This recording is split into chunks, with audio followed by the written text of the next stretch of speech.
आज हम डिस्कस करने वाले हैं हाइपर सेंसिटिविटी रिएक्शन टाइप 2। अब जनरल बात इसकी पहले एक बात देख लें, वो ये है कि यहाँ पे एक तो ये था कि एंटीजन फिक्स था और इंट्रिंसिक था, बॉडी का अपना कोई भी था। जैसे कि let's suppose stem cell of the bone marrow, उनकी सरफेस पे कोई एंटीजन हो सकता है, आरबीसी की सरफेस पे एंटीजन हो सकता है, ग्लोमेरुलर बेसमेंट मेम्ब्रेन पे एंटीजन हो सकता है। एंटीबॉडी फ्री होगी, और एंटीबॉडी होगी कौन सी? मैंने बताया था कि टाइप 1 में आईजी होती है, लेकिन यहाँ पे आईजीजी आईजीएम होगी, फ्रीली मूव करती जाएगी और आके जहाँ पे एंटीजन फिक्स उसको पड़ा मिलेगा उसके साथ आके रिएक्शन करेगी। तो इसका मतलब तीसरा पॉइंट इसमें ये हो गया कि यहाँ भी फ्री इम्यून रिएक्शन नहीं मिलेंगे। क्यों? क्योंकि यहाँ पे एंटीबॉडी तो फ्री है, एंटीजन फ्री नहीं है। अब इंपॉर्टेंट बात देखते हैं, हाइपर सेंसिटिविटी रिएक्शन टाइप 2 को 3 टाइप्स में डिवाइड किया गया फर्दर। क्यों? उसकी वजह होती है कि लेट्स सपोज एंटीजन तो फिक्स मिल गया हमें, अब एंटीबॉडी फ्रीली मूव करती हुई आई, अब आगे एंटीजन के साथ बाइंड की। अब जो रिएक्शन होगा उसकी वजह से टारगेट टिश्यू पे क्या इफेक्ट आया, उसकी बेस पे इसको 3 जो है सब टाइप्स में डिवाइड किया गया। वो कैसे? कि ऐसे भी हो सकता है कि एंटीजन एंटीबॉडी के साथ रिएक्शन करे जिसकी वजह से टारगेट टिश्यू की डिप्लीशन शुरू हो जाए, उसका नंबर कम होना शुरू हो जाए, सेल की डेथ शुरू हो जाए, लेकिन इन्फ्लेमेशन इन्वॉल्व ना हो, यानी कि नॉन इन्फ्लेमेटरी टिश्यू डिप्लीशन हो सकती है। एक तो ये रिस्पॉन्स हो सकता है, ये इसको कैटेगरी ए कहते हैं। ऐसे भी हो सकता है कि एंटीजन एंटीबॉडी के साथ रिएक्ट करे, रिएक्ट करने के साथ साथ टिश्यू के अंदर इन्फ्लेमेशन हो जाए, ये भी हो सकता है दूसरा इफेक्ट। कैटेगरी बी ये है। तीसरी कैटेगरी ये हो सकती है कि एंटीजन एंटीबॉडी के साथ रिएक्शन करें, इसके रिएक्शन की वजह से ना तो इन्फ्लेमेशन हो, ना टिश्यू डिस्ट्रक्शन हो, उसके स्ट्रक्चर को कुछ ना हो, जस्ट क्या हो, उसकी फंक्शनिंग ही चेंज हो जाए, ऐसे भी हो सकता है। तो अब कैटेगरी ए को देखते हैं। ए में मैंने कहा था कि इन्फ्लेमेशन नहीं होगी, एंटीजन एंटीबॉडी के साथ जब बाइंड किया ना तो इसकी वजह से इन्फ्लेमेशन नहीं होगी, लेकिन क्या होगा कि टिश्यू डिप्लीशन की तरफ चला जाएगा, नॉन इन्फ्लेमेटरी टिश्यू डिप्लीशन या टिश्यू डिस्ट्रक्शन होगी। अब कैसे?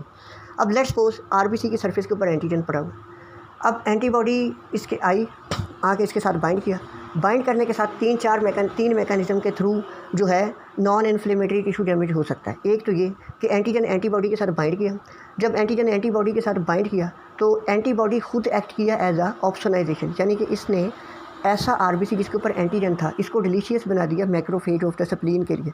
अब जब स्प्लीन आएगा, स्प्लीन के मैक्रोफेज देखेंगे कि आरबीसी की सरफेस पे एंटीजन है और उसके साथ आईजीएम या आईजीजी लगी हुई है, तो वो आके इसको फैगोसाइटोस करने में उनको फैसिलिटेशन होगी, फैसिलिटेट करेंगे, तो इसकी वजह से क्या हो जाएगा, आरबीसी के नंबर कम होना शुरू हो जाएगा। मैंने पहले कहा था कि डिप्लीशन होती है टाइप कैटेगरी ए में, तो इस कंडीशन को क्या कहते हैं, हीमोलिटिक एनीमिया। और लेकिन क्यों हुआ? ऑटोइम्यून की वजह से, ऑटोइम्यून हीमोलिटिक एनीमिया। लेकिन क्योंकि ये एंटीबॉडी जो बनी थी आईजीएम आईजीजी, ये जब एंटीजन के साथ बाइंड करके इसने सारा रिएक्शन करवाया तो ये हुआ एट बॉडी टेम्परेचर 37। नॉर्मली कुछ ऐसी एंटीबॉडीज़ होती हैं कि उनके एंटीजन के साथ बाइंड करने से बॉडी का टेम्परेचर कम होता है और कम टेम्परेचर पर डिस्ट्रक्शन होती है। यहाँ पे बॉडी टेम्परेचर पर, इसलिए इसको कहते हैं warm type of the haemolytic autoimmune anaemia. ठीक हो गया? तो ये पहला मेथड है। दूसरा ये भी हो सकता है कि एंटीजन के साथ एंटीबॉडी आके बाइंड करे, ये कम्प्लीमेंट सिस्टम को एक्टिवेट करे और वो कम्प्लेक्स बने, पूरा लिटी कम्प्लेक्स बने। लिटी कम्प्लेक्स क्या होता है कि एक समझ लें एक होल है, वो होल मेम्ब्रेन में इंसर्ट करवाया तो ड्रिलिंग ऑफ द मेम्ब्रेन हो गई है, जिसकी वजह से ऑस्मोटिक शॉक होगा, दरी बात फ्लूइड सेल के अंदर होगा, सेल की ब्रस्टिंग हो जाएगी, डेथ हो जाएगी। तो यहाँ पे अब एंटीजन ने क्या किया, क्या किया कि यहाँ पे जो है एंटीबॉडी जो है खुद ऑप्शनाइजेशन के तौर पे एक्ट नहीं किया, बल्कि इसने क्या किया कि बाइंड करने के बाद एंटीजन के कम्प्लीमेंट सिस्टम को एक्टिवेट किया, और कम्प्लीमेंट सिस्टम जो है उसने क्या किया, इसकी फैगोसाइटोसिस को प्रमोट किया है। यानी कि फैगोसाइटोसिस की जो कम्प्लीमेंट सिस्टम की प्रोडक्ट होती हैं C3b, वो क्या करेगा, वो आके बाइंड कर देगा आरबीसी के ऊपर। ठीक है? जब वो बाइंड करेगा तो वो फैसिलिटेट करेगा मैक्रोफेजेस को, और ऐसे भी हो सकता है कि लिटी कम्प्लेक्स होल क्रिएट करके ऑस्मोटिक शॉक से आरबीसी की डेथ करा दे। तो यहाँ पे एंटीबॉडी खुद भी ऑप्शनिन के तौर पे एक्ट कर सकती है, मैंने जो पहले ही मिसाल बताई। और दूसरा ये भी हो सकता है कि एंटीबॉडी कम्प्लीमेंट सिस्टम को एक्टिवेट करे, और कम्प्लीमेंट सिस्टम की एक प्रोडक्ट है C3b, वो ऑप्शनिन के तौर पे एक्ट करे और फैगोसाइटोसिस को फैसिलिटेट करे। और तीसरा ये हो सकता है कि एंटीजन के साथ जब एंटीबॉडी आके जुड़ी है तो अब क्या होगा कि कुछ सेल्स आएंगे, वो आके क्या करेंगे, एंटीबॉडी के साथ बाइंड करेंगे और बाइंड करके कॉन्टैक्ट किलिंग से सेल को मार देंगे, आरबीसी को मार देंगे। अब यहाँ पे फैगोसाइटोसिस नहीं होगी, ठीक है, और ना ऑप्शनाइजेशन की ज़रूरत है। तो कॉन्टैक्ट किलर कौन से हो सकते हैं? न्यूट्रोफिल्स कभी कभी एक्ट कर सकते हैं, नॉर्मली तो फैगोसाइटोसिस करवाते हैं, मैक्रोफेजेस नॉर्मली फैगोसाइटोसिस कराते हैं, लेकिन यहाँ पे कॉन्टैक्ट किलिंग करवा रहे होते हैं, तो कॉन्टैक्ट किलिंग से मार देंगे। ठीक है जी, नेचुरल किलर सेल कर सकते हैं। तो पहली क्लास हमने देखी कि नॉन इन्फ्लेमेटरी टिश्यू डिस्ट्रक्शन कैसे हो सकती है, कि एंटीबॉडी खुद ऑप्शनाइजेशन के तौर पर एक्ट करे, ऑप्शनिन के तौर पर एक्ट करे, और फैगोसाइटोस मैक्रोफेजेस को स्टिमुलेट करे स्प्लीन की, और आरबीसी की डिस्ट्रक्शन करें, या एंटीबॉडी कम्प्लीमेंट सिस्टम को एक्टिवेट करें, कम्प्लीमेंट सिस्टम की प्रोडक्ट C3b जो है, या लिटी कम्प्लेक्स, ये दोनों या तो लिटी कम्प्लेक्स इसको डिस्ट्रॉय कर दें, या 3b ऑप्सोनिन के तौर पर एक्ट करें और मैक्रोफेजेस को फैसिलिटेट कर दें। और तीसरा क्या हो सकता है, कॉन्टैक्ट किलिंग से। अब ये कैटेगरी ख़त्म हो गई, कैटेगरी बी में आ जाते हैं। कैटेगरी बी में ये होता है, मैंने बताया था कि यहाँ पे क्या हो सकता है कि एंटीजन एंटीबॉडी के रिएक्शन की वजह से सेल में हो जाए इन्फ्लेमेशन। अब कैसे होता है, antigen let's suppose glomerular basement membrane होती है ना, उसके अंदर कुछ नॉन कोलेजनस पार्ट होते हैं, वो एंटीजन के तौर पे एक्ट कर रहे होते हैं। अब उनके खिलाफ कभी कभी बन जाती हैं एंटीबॉडीज़। एंटीबॉडी जब आके एंटीजन के साथ बाइंड करती है तो क्या होता है कि कंप्लीमेंट सिस्टम को एक्टिवेट करती है। अब कंप्लीमेंट सिस्टम जब हमने पढ़ा था, हमने उसमें देखा था कि कुछ तो प्रोडक्ट जुड़ रही थी आपस में, जुड़ के लिटी कम्प्लेक्स की तरफ जा रही थी, कुछ प्रोडक्ट रिलीज़ हो रही थी। रिलीज़ प्रोडक्ट कौन सी होती थी, C3a, C4a, C5a।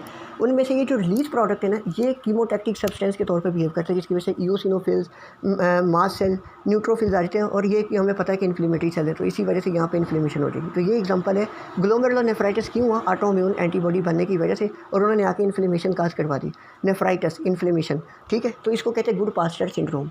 ऐसे हो सकता है, या रियूमेटिक फीवर, उसमें क्या होता है कि स्ट्रेप्टोकोकल इन्फेक्शन होता है, उसके खिलाफ एंटीबॉडीज़ बनती हैं। जब एंटीबॉडीज़ बनती हैं तो उसी तरह इन्फ्लेमेशन होती है। इन्फ्लेमेशन कहाँ पे हो सकती है, स्किन में हो सकती है, सबक्यूटेनियस टिश्यू में, हार्ट में हो सकती है, endocarditis, myocarditis, valvular disease. Skin के ऊपर क्या हो सकता है, लीजन्स, ब्लिस्टर्स बन सकते हैं, सबक्यूटेनियस टिश्यू, एल्व्यूलर मैक्रोफेजेस में हो सकते हैं, ये सारी कंडीशन हो सकती है। गुड पास्चर सिंड्रोम पहली थी, दूसरी रियूमेटिक फीवर कैटेगरी बी में लाई करती थी। हाँ सॉरी, अब टाइप ए मैंने जो बताई थी कि non inflammatory cell tissue destruction, इसकी एग्जांपल की अगर बात की जाए तो क्या हो सकती है, ऑटोइम्यून हेमोलिटिक एनीमिया, थ्रोम्बोसाइटोपिनिया, कि अगर प्लेटलेट की सरफेस के ऊपर एंटीजन, उसके खिलाफ एंटीबॉडी बने, वो जाके उसकी फैगोसाइटोसिस करवा दे, इन्फ्लेमेशन ना हो, बस नंबर कम हो जाए, तो this is also category A of the type 2 hyper sensitivity reaction. और ABO इनकम्पेटिबिलिटी, यानी कि ए वाले का बंदे का ब्लड बी वाले को लगा दिया, तो अब ए वाले के जो सेल्स आएंगे इनको फैगोसाइटोस कर लिया जाएगा, इनके खिलाफ एंटीबॉडीज़ बनेगी और इनको फैगोसाइटोस किया जाएगा, ना कि इन्फ्लेमेशन होगी। और एरिथ्रोब्लास्टोसिस फिटालिस, ये सारी एग्जांपल किसकी है, कैटेगरी ए की। कैटेगरी बी की कौन सी थी, गुड पास्चर सिंड्रोम, या ग्लोमेरुलोनेफ्राइटिस, ऑटोइम्यून ग्लोमेरुलोनेफ्राइटिस और रियूमेटिक फीवर। अब कैटेगरी सी में ये देखते मैंने बताया था कि एंटीजन एंटीबॉडी के रिएक्शन की वजह से सेल को ना तो स्ट्रक्चर को मसला होगा, ना उसको कोई उसकी इन्फ्लेमेशन होगी, बल्कि क्या होगा कि उसकी सिर्फ फंक्शनिंग चेंज होगी। लेट्स सपोज कैसे होता है कि हमारे पास जो होता है ना फोलिकुलर सेल, उनके सरफेस पे रिसेप्टर होते हैं TSH के लिए। अब कभी कभी क्या होता है कि TSH रिसेप्टर के खिलाफ एंटीबॉडीज़ बन जाती हैं, और ये एंटीबॉडी आके TSH रिसेप्टर को बहुत ज़्यादा स्टिमुलेट करते हैं, जिसकी वजह से बहुत ज़्यादा TSH अल्टीमेटली T3 T4 बहुत ज़्यादा बनता है, हाइपरथायराइडिज्म में परसेंट चल जाता है। This is called Graves disease. तो ग्रेव डिजीज़ में सिंपली क्या हुआ कि रिसेप्टर को कुछ नहीं किया, ना सेल को डिस्ट्रॉय किया, ना कोई फैगोसाइटोसिस हुई, ना इन्फ्लेमेशन हुई, सिंपली बस उनकी एक्टिविटी चेंज हो गई कि जहाँ नॉर्मली TSH आके थोड़ी देर के लिए बाइंड करता था, एंटीबॉडी ज़्यादा देर के लिए बाइंड करेगी और हाइपरथायराइडिज्म हो गया। दूसरी एग्जांपल इसकी है कि अल्फा मोटर न्यूरॉन्स होते हैं, ये आके एसिटाइलकोलिन रिलीज़ करते हैं, जो कि निकोटिनिक केटाइनिक चैनल पे एक्ट करते हैं। एसिटाइलकोलिन केटाइनिक इन्फ्लक्स होता है, और केटाइनिक इन्फ्लक्स की वजह से क्या होता है कि अंदर डीपोलराइजेशन होती है, मसल कॉन्ट्रैक्शन होती है, ठीक है। लेकिन अब क्या होता है कि कभी कभी एंटीबॉडीज़ बन जाती है निकोटिनिक एसिटाइलकोलिन चैनल जो होते हैं ना, उनके खिलाफ, जिसकी वजह से क्या होता है कि चैनल डिस्ट्रॉय नहीं होते, सेल को कुछ नहीं होता, बस सिर्फ जाके क्या होता है कि एंटीबॉडी वहाँ पे बैठ जाती है एसिटाइलकोलिन चैनल पे, एसिटाइलकोलिन पे बाइंड नहीं करने देते, जिसकी वजह से फटीगेबिलिटी हो जाएगी। मिस्थीनिया ग्रेविस इसकी एग्जांपल है। पहली एग्जांपल कौन सी थी, ग्रेव डिजीज, दूसरा मिस्थीनिया ग्रेविस, और तीसरा ये होता है कि हमारी सेल के अंदर जो एपिथेलियल सेल होते हैं ना स्किन के, ये डेस्मोसोम जंक्शन से जुड़े होते हैं। Desmosomes are the natural stitchers. अगर ये स्टिचर्स किसी तरीके से डिस्ट्रॉय हो जाए तो क्या हो जाएगा, ब्लिस्टर स्किन पे बन जाते हैं। तो एंटीबॉडीज़ कभी कभी डेस्मोसोम के खिलाफ बन जाती हैं। These are called pemphigus vulgaris इसकी एग्जांपल है। तो ये 3 टाइप्स थी हाइपर सेंसिटिविटी रिएक्शंस की।